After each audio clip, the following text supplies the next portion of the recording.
Okay, what the heck? Can you guys you guys hear me? I don't know. Can you hear me okay? YouTube has been drunk. Seriously, for the past couple of days. People have been calling it drunk YouTube.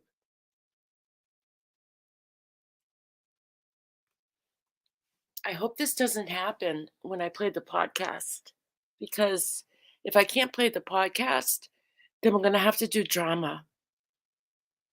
Hey, Jackie Hughes.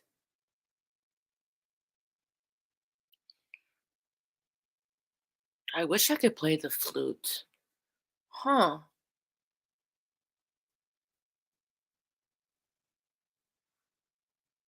Let me try it again.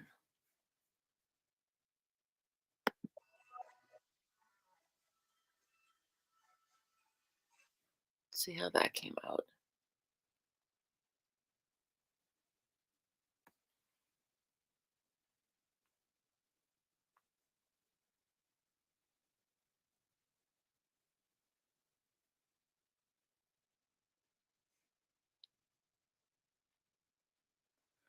Oh, that wasn't too bad. Let's try it again.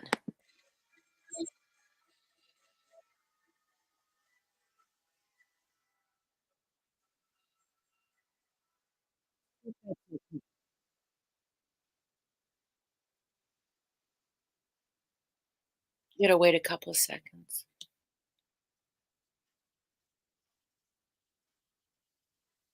No sound.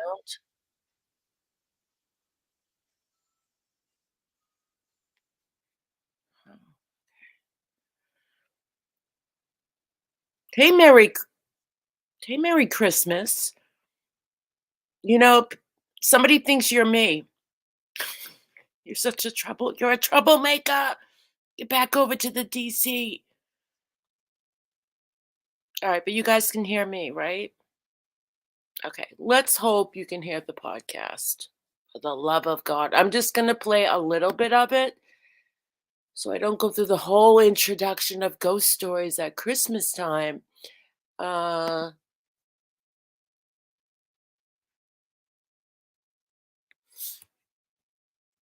see if you can hear this.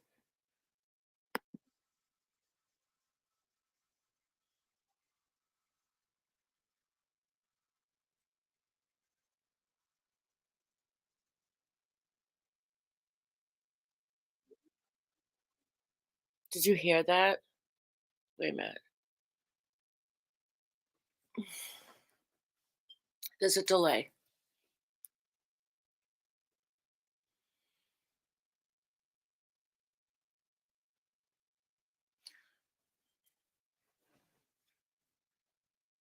Maybe, no, okay. Maybe I still have to share screen. All right, give me 1 second.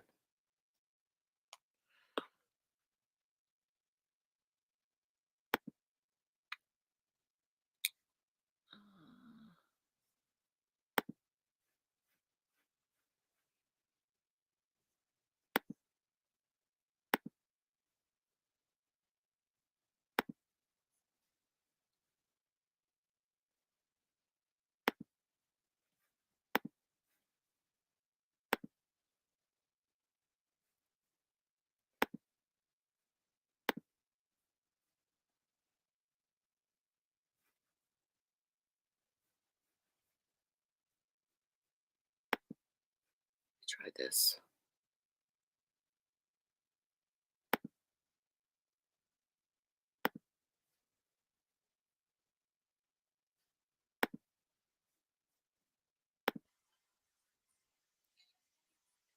me know if you can hear. Yes, I'm Jimmy.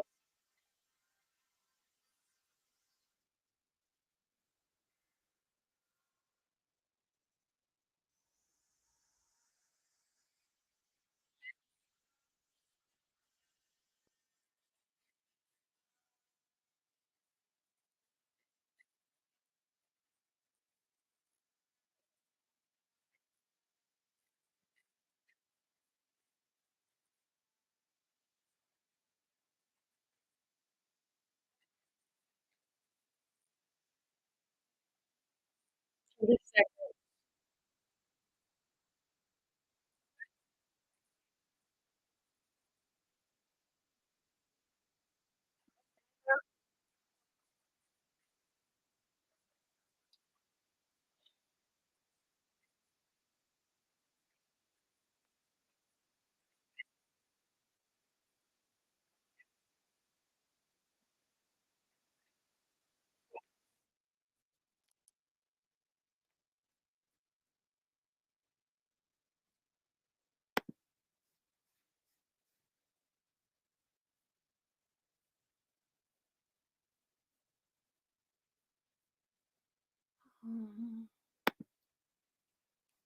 Audio.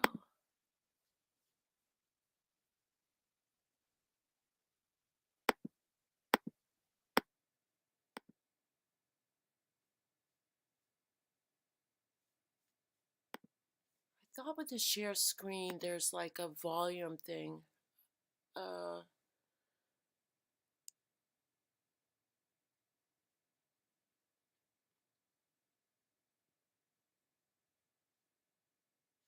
present. What the heck?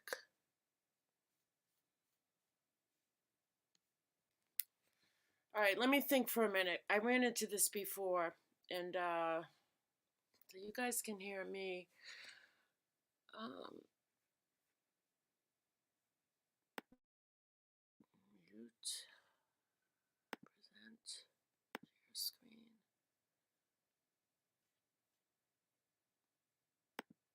Oh, hold on.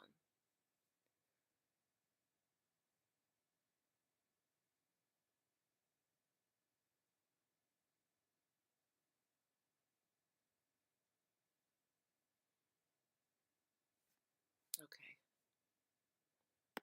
Sync.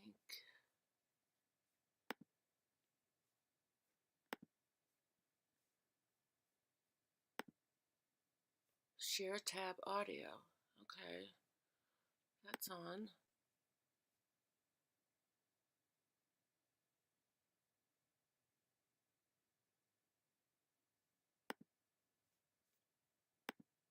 Let's try this. More. Around the block, perhaps. I'll rewind it. I just want to see if this works. Oh, but he was a tight-fisted old gentleman, Scrooge was. A squeezing, wrenching, grasping, scraping, clutching, covetous old sinner. Heat and cold had little influence on him. No warmth could warm him, and no cold could chill him. No wind that blew was bitterer than he, and no falling snow more intent upon its purpose.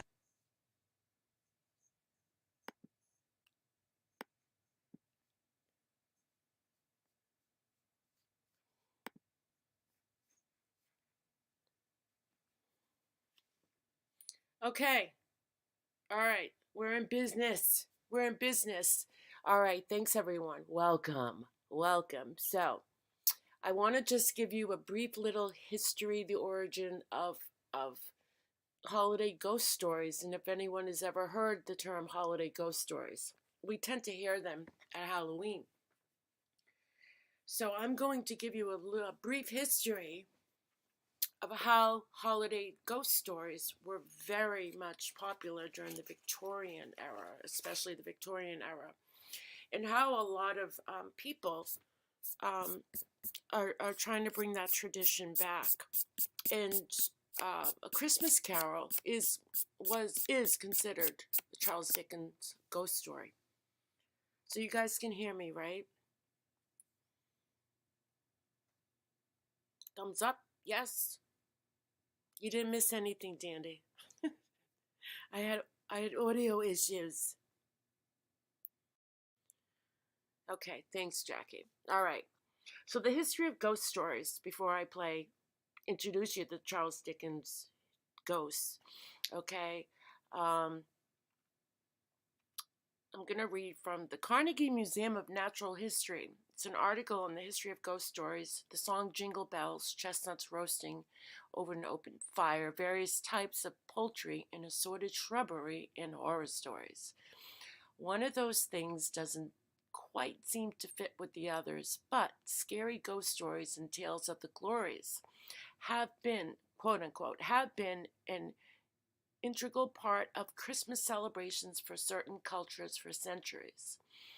But how did something that is now much more associated with the fall and Halloween end up a quintessential but quickly diminishing Christmas tradition?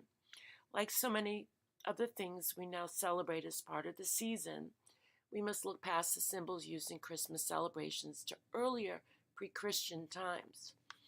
Oliver Cromwell may have been hinting about the less than Christian origins of some holiday traditions whenever he and the Puritans created an ordinance in 1644 following the outcome of the English Civil War, which abolished the feast day of Christmas, as well as Easter and Whitsun, another name for the festival of the Pentecost. Shops were to remain open and soldiers would patrol the streets and seize food being prepared for a feast on those days.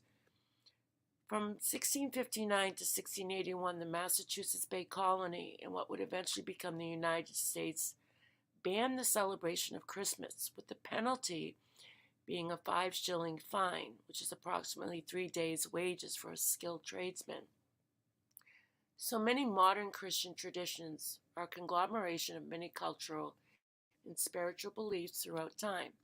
The Yule log, as well as Yule season, Y-U-L-E, are often linked to pre-Christian celebrations of the solstice and pagan traditions. The winter solace is caused by the angel of the earth's axis reaching its maximum tilt away from the sun. This event causes the seasons on earth, with the solstices falling on the points where the axis points directly towards and away from the sun.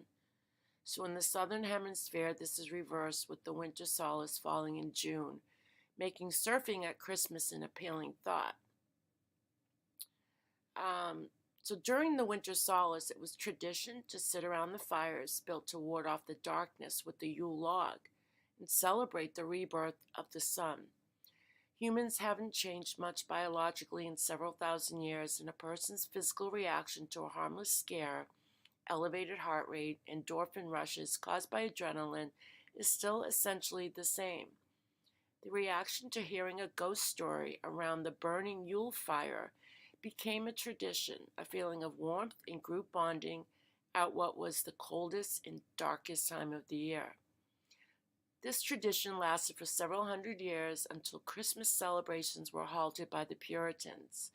Despite many of the traditions making a resurgence during the Restoration, the damage had essentially been done. Along with reducing the importance of feast days during the Enlightenment and Industrial Revolution, many Christmas traditions were now seen as old-fashioned. But this abruptly changed in 1843 with the publication of Charles Dickens' A Christmas Carol.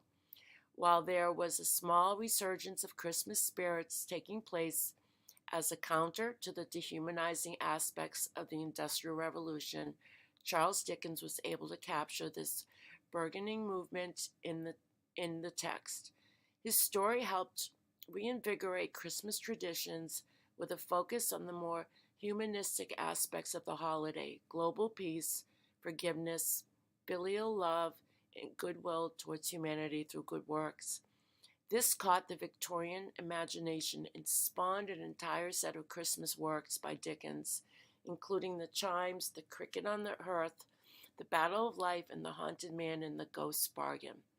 Most of these works revisit themes about the crushing effects of capitalism and redemption that are first found in A Christmas Carol, though interestingly enough, never quite approached the commercial success of his first work in the genre. So from there, A Christmas Carol had become a cultural phenomenon.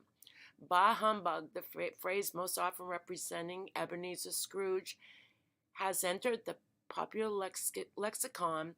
The figure of Father Christmas helped inspire Thomas Nast during his creation of the modern portrayal of Santa Claus. And the story had been retold in film no less than 27 times since 1901, and most importantly immortalized as a cultural touchstone in 1992 by the Muppets. So this Yule season, relax in the glow of the Yule log, friends and family, and perhaps consider something to send a chill down your spine that isn't necessarily from the weather. It is one of the oldest traditions after all, and as Dickens reminds us, let us keep Christmas well. So there's your history of holiday ghost stories. There will be a test. Hey, Angela. Okay, so what I'm going to do is it's a 4 or 5 part. I'm only going to play 2 parts tonight. And episode 1 is Marley's Ghost. Okay, and this is from the Charles Dickens classic tale, as he meets 4 ghosts who will change his life forever. So you're not going to hear the traditional story, of him, Tiny Tim. This comes, I believe, sooner in the story, where he meets his ghost. Okay.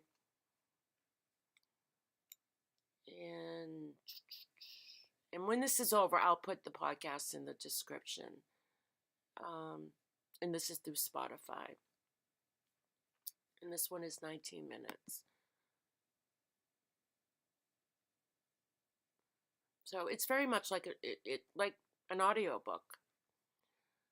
And it reminds me of listening to stories when I was a kid on the radio. So it is nostalgic for me. No one ever stopped him in the street to say, "My dear Scrooge, how are you?" Episode 1, Marley's Ghost.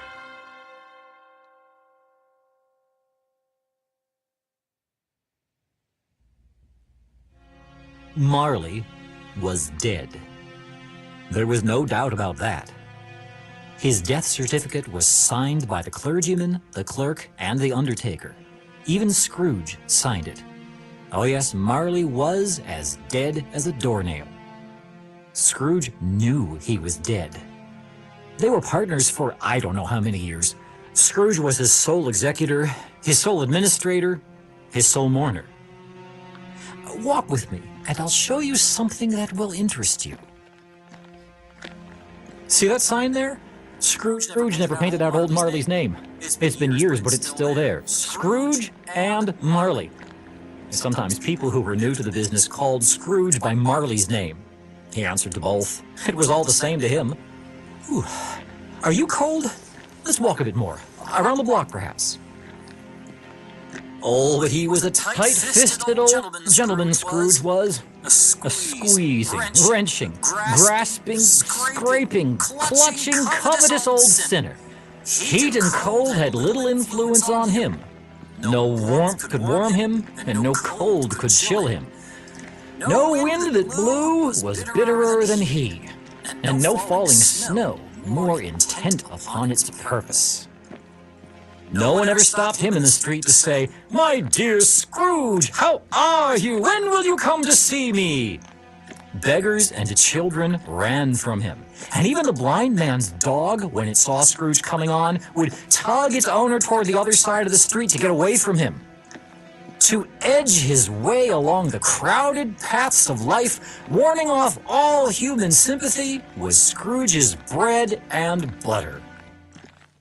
Ah, here we are again at the door of Scrooge's warehouse. And look, there he is inside. Ah, Cratchit! Merry Christmas, my good man. A Merry Christmas to you, sir. And a Merry Christmas, Uncle Scrooge. God save you. Bah, humbug! Christmas a humbug, Uncle? You don't mean that, surely. I do. Out upon Merry Christmas. What's Christmas time to you or me but a time for paying bills without money? A time for finding yourself a year older and not an hour richer. A time for balancing your books and finding your savings smaller than the year before. If I had my will, every idiot who goes around with Merry Christmas on his lips should be boiled in his own pudding and buried with a stake of holly through his heart. Uncle, Nephew, keep Christmas in your own way and let me keep it in mine. keep it, but you don't keep it. Let me leave it alone then. Much good may it do you. Many things do me good, but earn me no profit. Christmas, I dare say, among the rest. But I have always thought of Christmas time as a good time, a kind, forgiving, charitable, pleasant time. The only time I know of when men and women seem by one consent to open their shut-up hearts freely and to think of people below them as if they were fellow travelers to the grave. And therefore, Uncle, though it has never put a scrap of gold or silver in my pocket, I believe that it has done me good and will do me good, and I say God bless Christmas. Hear, hear. Let me hear another sound from you, Cratchit, and you'll keep Christmas by losing your job. Don't be angry, Uncle. Come, dine with us tomorrow. I'll see you in hell first. But why, Uncle? Why did you get married? Because I fell in love. Because you fell in love.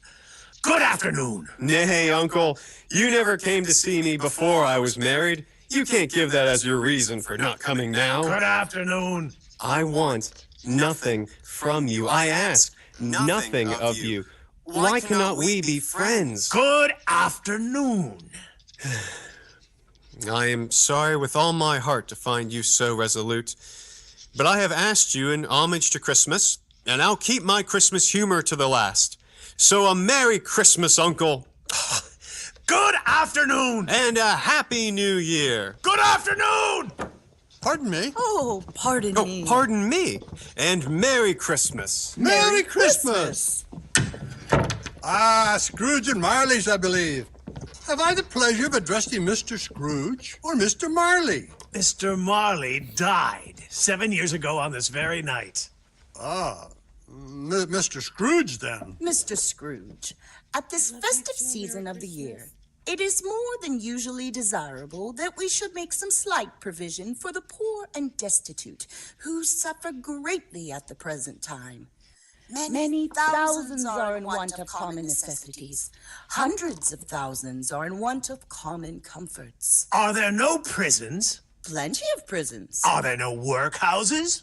There are, but under the impression that they scarcely furnish Christian cheer of mind or body to the unoffending multitude, a number of us are endeavoring to raise a fund to buy the poor some meat and drink and means of warmth. We choose this time because it is a time when want is keenly felt. Well, what should we put you down for? Nothing. You wish to be anonymous? I wish to be left alone. I don't make merry myself at Christmas, and I can't afford to make idle people merry. I help to support the prisons and workhouses. They cost enough. Those who are badly off must go there. Many can't go there. And many would rather die. If they would rather die, they'd better do it and decrease the surplus population. Oh, my. Well, I see how you feel. If you can say he feels anything. Good afternoon, and I'll thank you to stop wasting my time. I know. Well, good afternoon. I suppose you'll want the whole day off tomorrow, eh? If quite convenient, sir. It's not convenient, and it's not fair. If I was to dock your wages half a crown for it, you'd think yourself mighty ill-used, I'll be bound. Yes, sir. And yet you don't think me ill-used when I pay you a day's wages for no work. It's only once a year, sir. A poor excuse for picking a man's pocket every 25th of December. But I suppose you must have the whole day. Be here all the earlier the next morning. I will, sir. Thank you, sir. Bah humbug. After Cratchit left, Scrooge closed up his counting house and began his weary walk home to bed.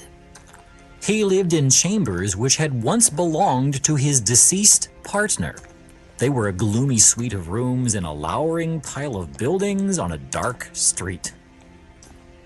Now, You must know that there was nothing at all peculiar about the knocker on the door of his house, except that it was very large. Scrooge had seen it every day for all the years he had resided in that place, and Scrooge had as little imagination as any man in the city of London. And yet Scrooge, placing his key in the lock of the door, saw in the knocker the very image of Marley's face. Marley? It was Marley's face, but it had a dismal light about it, like a bad lobster in a dark cellar. Marley? It was not an angry... So for any of you who just came in, these are the podcasts of Charles Dickens, where Scrooge meets his ghost. I'm going to play 2 parts tonight, but I also just want to let you know that he's referred to as Father Christmas, or basically reinvented Christmas, because his stories became traditions from the years 1843 to 47, when he wrote a Christmas novel each of those years. So he's best known as reinforcing the images and traditions and ideals of Christmas, as before that with the Industrial Revolution, the Puritans, there was no quote-unquote Christmas spirit. So Charles Dickens was very much responsible for reinventing Christmas as we know it, which I think is pretty cool. or ferocious face, but it looked at Scrooge as Marley used to look, with ghostly spectacles perched upon its ghostly forehead. Marley? As Scrooge stared at this phenomenon, suddenly his knocker was nothing but a knocker again. Humbug! Scrooge fastened the door and walked across the hall and up the stairs. He walked slowly, too, trimming his candle as he went. Up Scrooge went, not caring a button for the dark. Darkness is cheap, and so Scrooge liked it. But before he shut the door at the top of the stairs, he walked through every room to see that nothing was amiss. He had just enough recollection of the face in the knocker to desire to check. The sitting room, the dining room, the bedroom, all were as they should be. Nobody under the table, nobody under the sofa, nobody under the bed, nobody in the closet, nobody behind the door. Quite satisfied, he closed his door and locked himself in. In fact, he double locked himself in, which was not his usual custom. Thus, secured against surprise, he took off his jacket, put on his dressing gown and slippers and his nightcap, and sat down before the very low fire to take his gruel. As he threw his head back in the chair, his glance happened to rest upon a disused bell that hung in the room. It had communicated, for some purpose now long forgotten, with a chamber in the highest story of the building. It was with great astonishment and with a strange, inexplicable dread that, as he looked, he saw this bell begin to swing. Soon it rang loudly, and in a minute, so did every other bell in the house.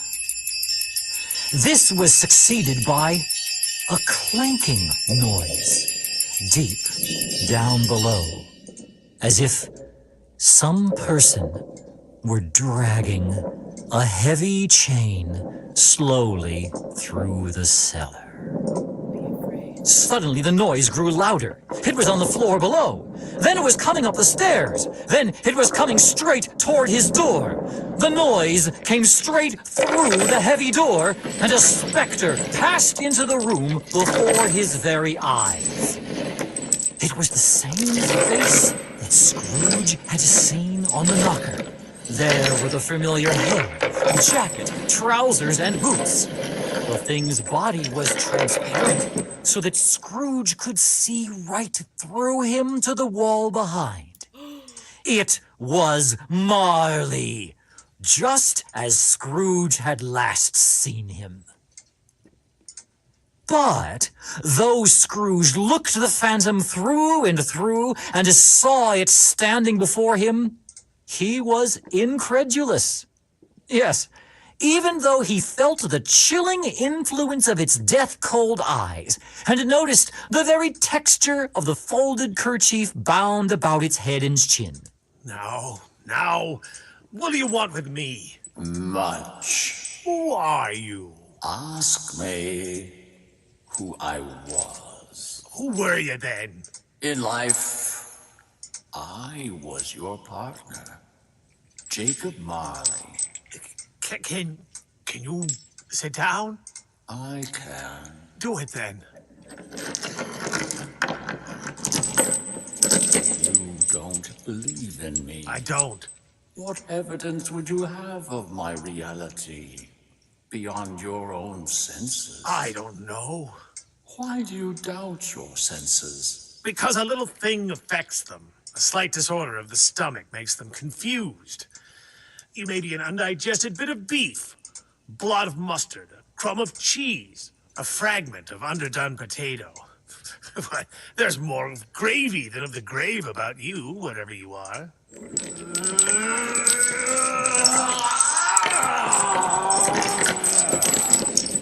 See? Dreadful apparition. Why do you trouble me? Why do spirits walk the earth? Why do they come to me? It is required of every man that the spirit within him should walk among his fellow men and travel far and wide. And if that spirit goes not forth in life, it is condemned to do so after death. My spirit never walked beyond our counting house. Hear me. In life, my spirit never roved beyond the narrow limits of our money-changing hole. And now, weary journeys lie before me. 7 years dead and traveling all the time? Do you travel fast? On the wings of the wind. You might have covered a lot of ground in 7 years. Oh, blind man! Blind man! Not to know that no amount of regret can make amends for a life's opportunities missed. That's right. Yet I was like that man. Yep. I once was like this man. But you were always a good man of business, Jacob. Business? Mankind was my business. The common welfare was my business. Charity, mercy, forbearance, benevolence. These were all my business. The dealings of my trade were but a drop of water in the comprehensive ocean of my business. Jacob, please, don't speak so. Hear me. My time is nearly gone. I will, but don't be hard upon me, Jacob, I pray you. I am here tonight to warn you that you may yet have a chance and hope of escaping my fate. You were always a good friend to me. Thank you, Jacob. You will be haunted by 3 spirits. Is that the chance and hope you mentioned, Jacob? I think I'd rather not. Without their visits, you cannot hope to shun the path I tread. But I... Expect the first spirit tonight when the bell tolls 1. Expect the second when the bell tolls 2. The third will come when the stroke of 3 has ceased to vibrate. Look to see me no more, and for your own sake, remember what has passed between us. Marley walked backward, away from Scrooge. And at every step he took, the window raised itself a little, so that when the apparition reached it, it was wide open. Marley beckoned Scrooge to approach, which he did. When they were within 2 paces of each other, Marley's ghost held up its hand, warning him to come no nearer. Scrooge stopped, not so much in obedience as in surprise and fear. For as Marley raised his hand, Scrooge became sensible of confused noises in the air. Incoherent sounds of lamentation and regret, wailings, inexpressibly sorrowful and self-accusatory. Marley, after listening for a moment, joined in the mournful dirge and floated out upon the bleak, dark night. Scrooge stepped right up to the window, desperate in his curiosity. He looked out. The air was filled with phantoms wandering hither and thither in restless haste, and moaning as they went. Every one of them wore chains like Marley's ghost. None were free. Many had been personally known to Scrooge during their lives. He had been quite familiar with one old ghost in a white jacket with a monstrous iron safe attached to its ankle, who cried piteously at being unable to assist a wretched woman with an infant whom it saw below upon a doorstep. The misery with them all was that they sought to do good for living human beings and had lost the power to do so. Whether these creatures faded into the mist or the mist enshrouded them, Scrooge could not tell. But they and their spirit voices disappeared altogether, and the night became quiet again. Scrooge closed the window and examined the door by which the ghost had entered. It was still double-locked, as he had locked it with his own hands, and the bolts were undisturbed. He tried to say humbug, but stopped at the first syllable. And being much in need of repose, whether from the emotion he had undergone, or the fatigues of the day, or his glimpse of the invisible world, or the conversation of the ghost, or the lateness of the hour, he went straight to bed, without undressing, and fell asleep upon the instant.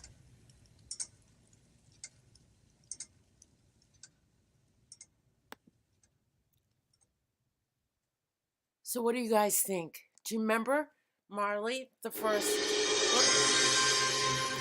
Shoot. Do you remember Marley? Do you guys remember the story? I haven't listened to the story in a long time. But yeah, I think it's pretty cool that Charles Dickens was he was responsible for bringing Christmas back, bringing the Christmas spirit back. Hey, Rosie, how are you? Denise, I'm so sorry about your tooth. That must suck. Just try to take some Tylenol and Motrin, alternate it, and keep your head elevated. But it's good that you're getting in to see a dentist tomorrow.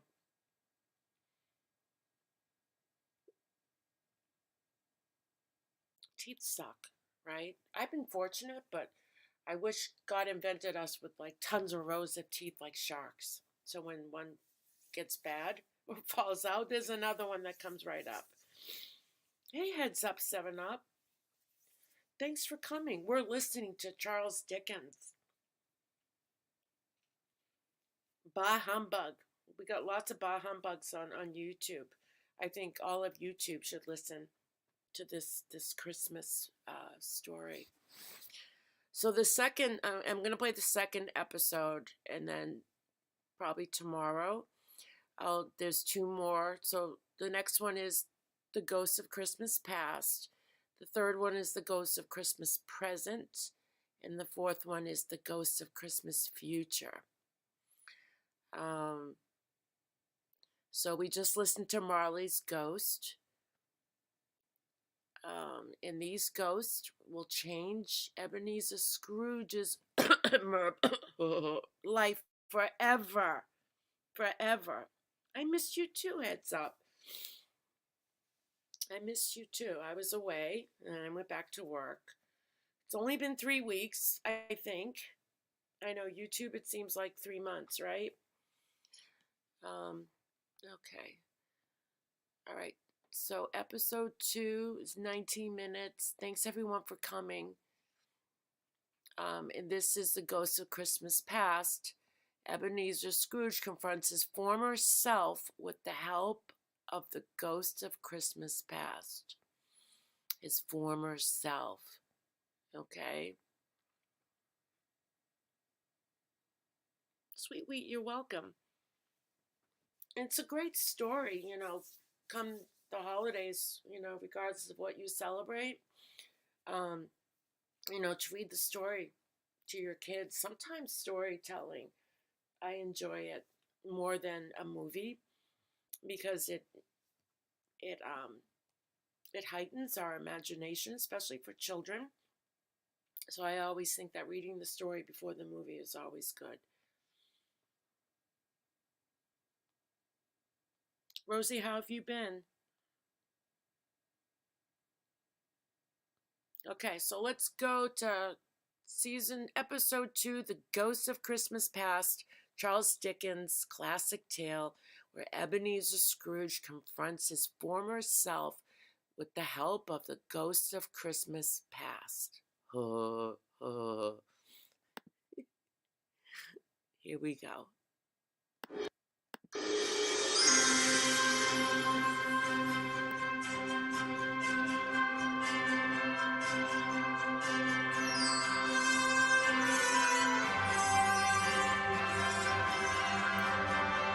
We Are One Body Audio Theater presents Charles Dickens' A Christmas Carol. Episode 2, The Ghost of Christmas Past. I'll put the links in the description after the live. When Scrooge awoke, it was so dark that, looking out of bed, he could scarcely distinguish the window from the walls of his chamber. Then suddenly, the church bell tolled a deep, dull, hollow, melancholy 1. Then the room lit up, and the curtains of his bed were drawn aside by a strange figure, like a child. Yet not so like a child as like an old man, just as some babies seem to be born at a great age.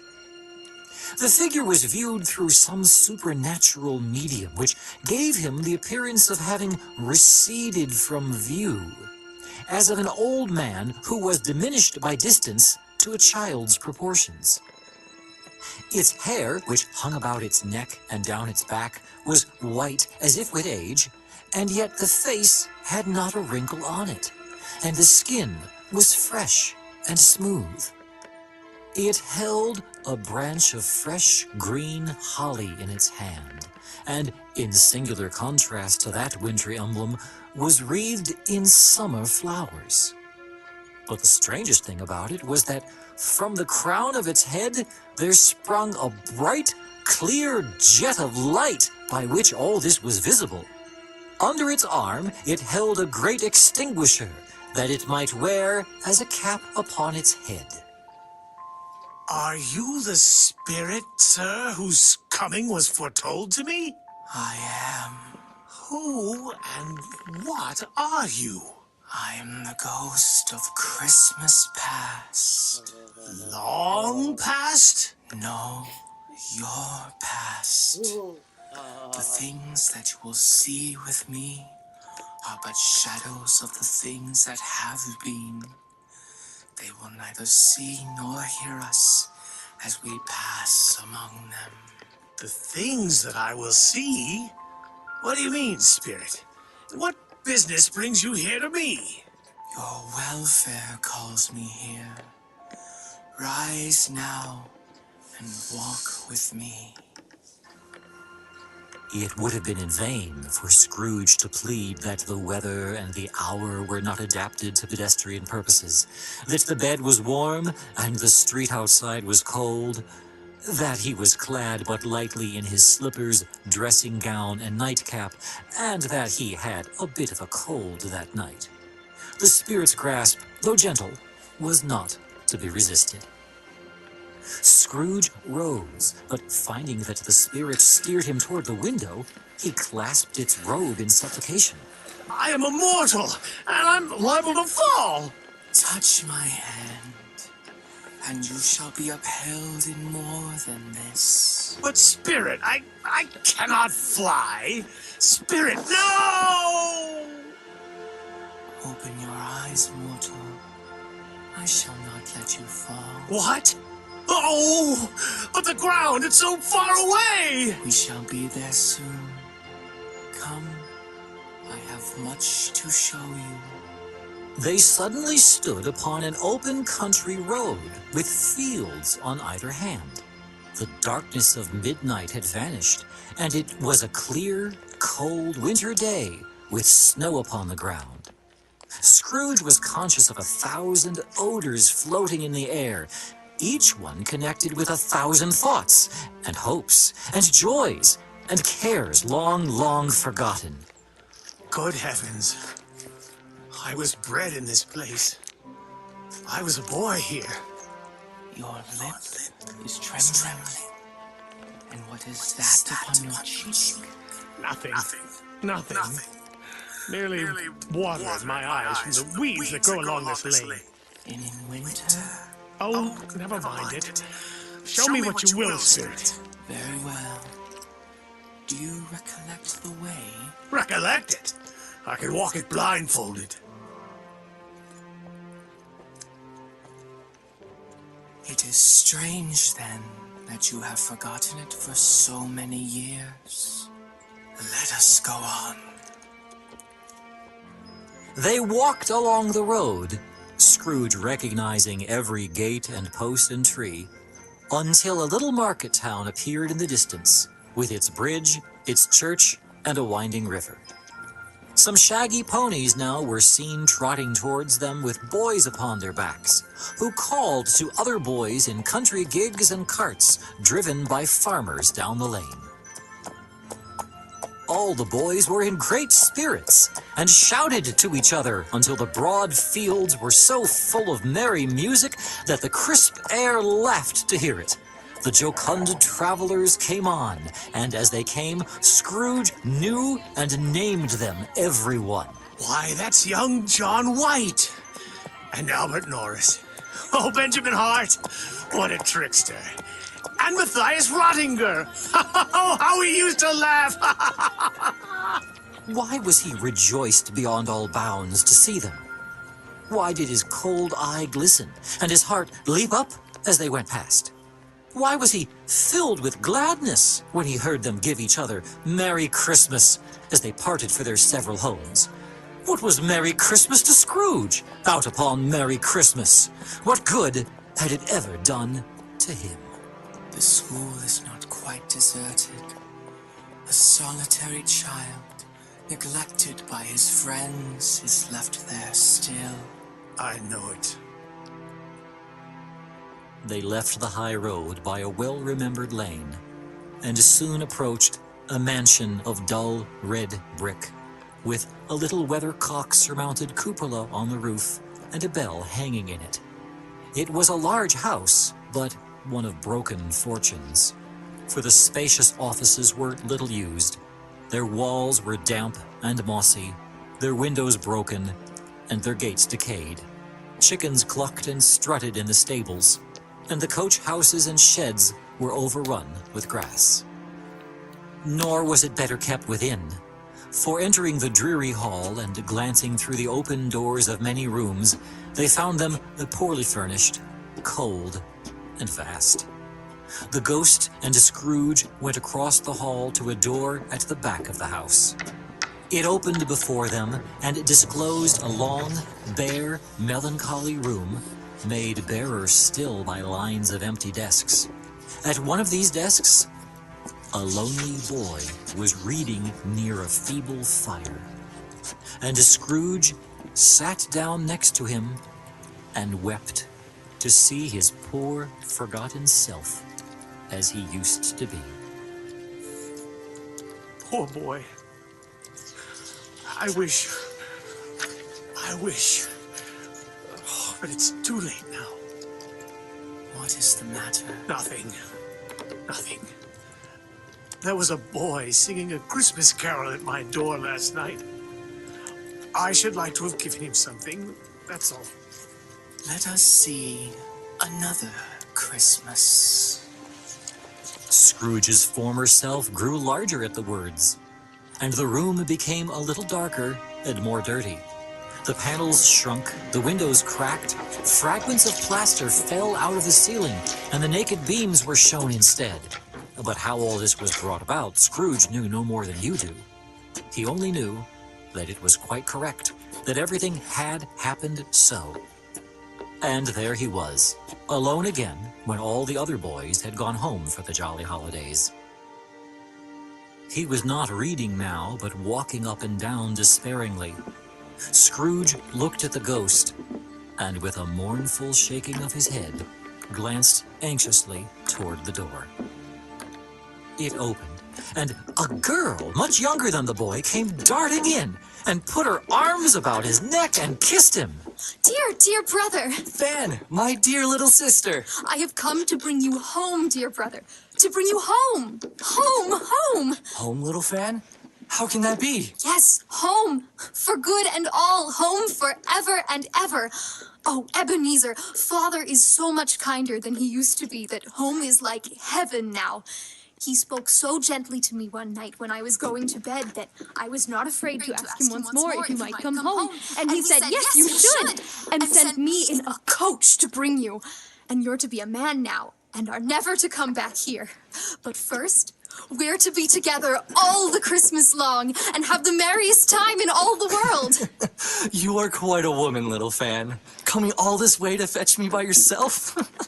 She clapped her hands and laughed, and began to drag him in her childish eagerness toward the door, and he, happy to leave the place, accompanied her.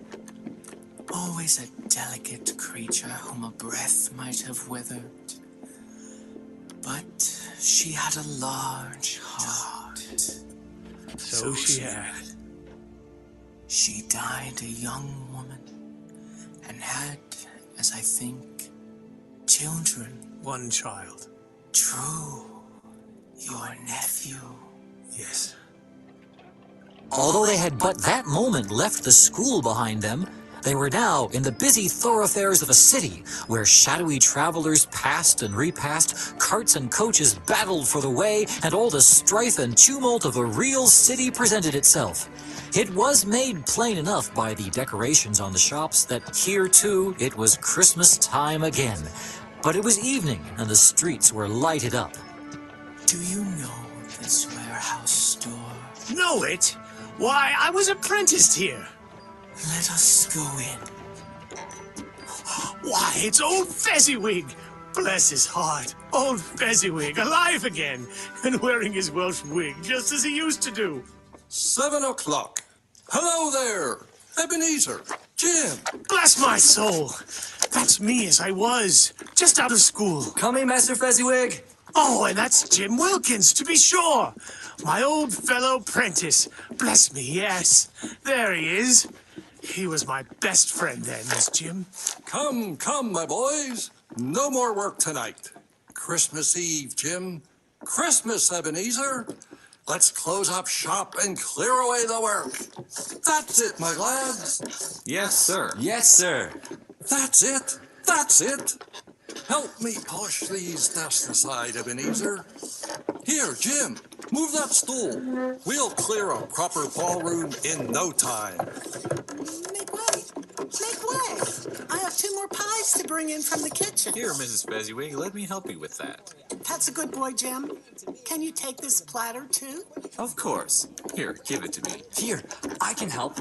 Let me carry that bowl, Miss Fezziwig. Oh, thank you, Mr. Scrooge. Just follow Mother. Oh, the fiddler is here. Here, Ebenezer, put the bowl down on this table. Here, Miss Fezziwig? That'll do. Sarah, Belle, I'm so glad you could come. Oh, Mr. Scrooge. You know my friend, Belle Otway, don't you? How do you do? I don't believe we've met. It's a pleasure. Come now, my children. Let's have a dance. May I have the honor, Miss Otway? Why, yes, Mr. Scrooge, you may.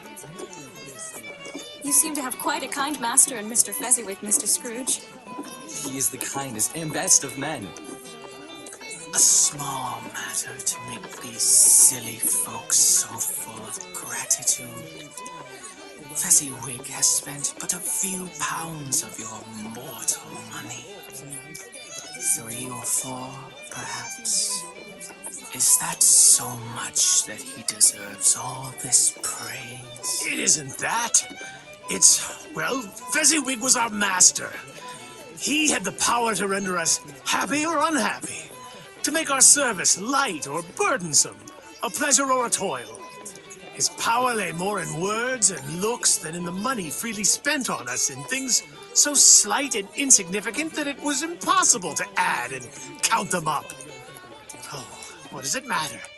The happiness he gave was quite as great as if it cost a fortune. What is the matter, Mr. Scrooge? Nothing. Something, I think. No, I should like to be able to say a word or two to my own clerk just now. That's all. My time grows short. Quick, take my hand again. As soon as Scrooge took the hand of the spirit, the scene before them dissolved into nothing. Suddenly, they were in a park on a chilly winter day, and there was Scrooge, still much younger than he was now, but not so young as he had been when he worked for Master Fezziwig. He was not alone, but sat by the side of a fair young girl in a black dress, in whose eyes were tears. Belle. It matters little to you. Very little. Another idol has displaced me, and if it can comfort you in time to come, as I would have tried to do, I have no cause to grieve. What idol has displaced you? A golden one. You fear the world too much, Ebenezer. I have seen your nobler aspirations fall off one by one until the master passion, greed, engrosses you, have I not? Why does this displease you? I have grown wiser. What of it? I am not changed towards you. Have I ever sought release from our engagement? In words, no. Never. In what, then? In a changed nature, in an altered spirit, in having another hope as the goal of your life. If you were free today, tomorrow, yesterday, can even I believe that you would choose a dowerless girl? Or choosing her, do I not know that your repentance and regret would surely follow? I do know it.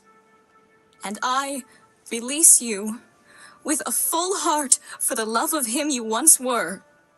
Spirit, remove me from this place. I told you, these were shadows of things that have been. They are what they are now. Do not blame me. Remove me! I cannot bear it! Leave me, or take me to my own chambers, but haunt me no longer! Suddenly, Scrooge was conscious of being exhausted and overcome by irresistible drowsiness. He barely had time to stumble into bed before he sank into a heavy sleep.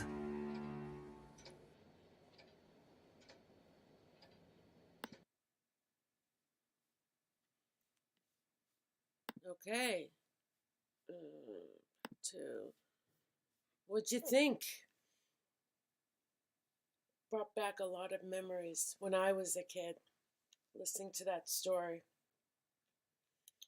Listening to it. Bah humbug. You're welcome. You're welcome. Intimidate.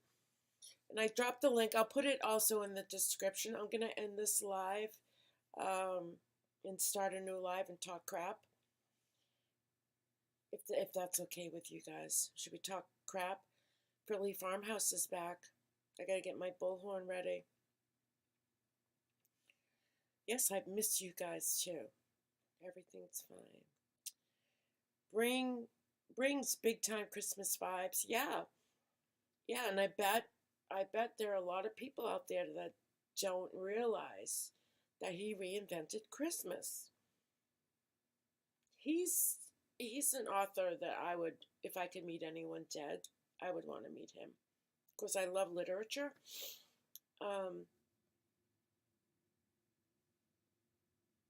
I think back for his time, he was way ahead of the times, you know.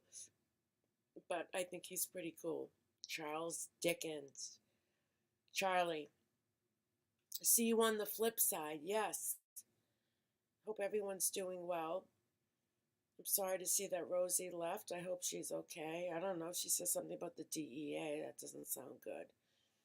I don't think that the government is trying to unalive us, although I've been watching some documentaries. I gotta find the channel. When the army was testing their soldiers with LSD and small amounts of chemical warfare, they've got some old documentaries of the trial.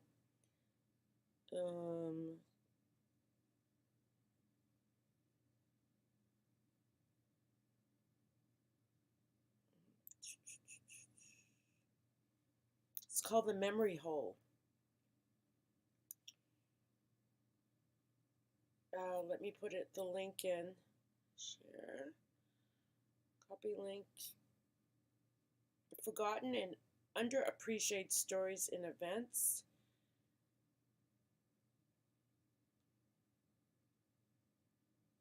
$146,000 subscribers. It's really good. Some of the videos are secret plans for nuclear war, collusion with drug traffickers. A lot of people in Alabama still believe in slavery, CIA cover-ups, and it's actual footage. So it's really good. Let me put it. Oh, I lost my channel. Where'd my channel go? Let me put it in the link if anyone wants to subscribe to it. It's called The Memory Hole. The Memory Hole.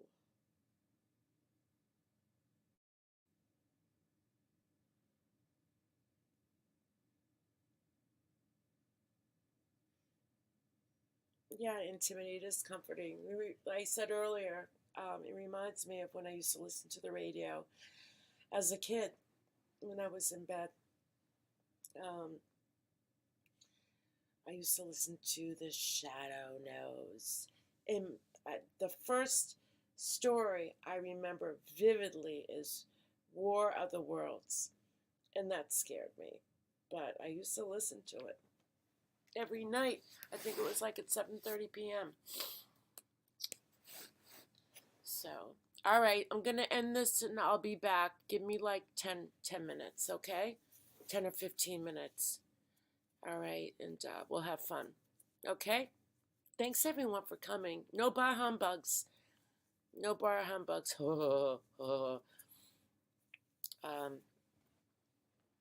Lots of Scrooges out there, as we know. All right, I'll see you guys soon. Thanks for coming. Bye.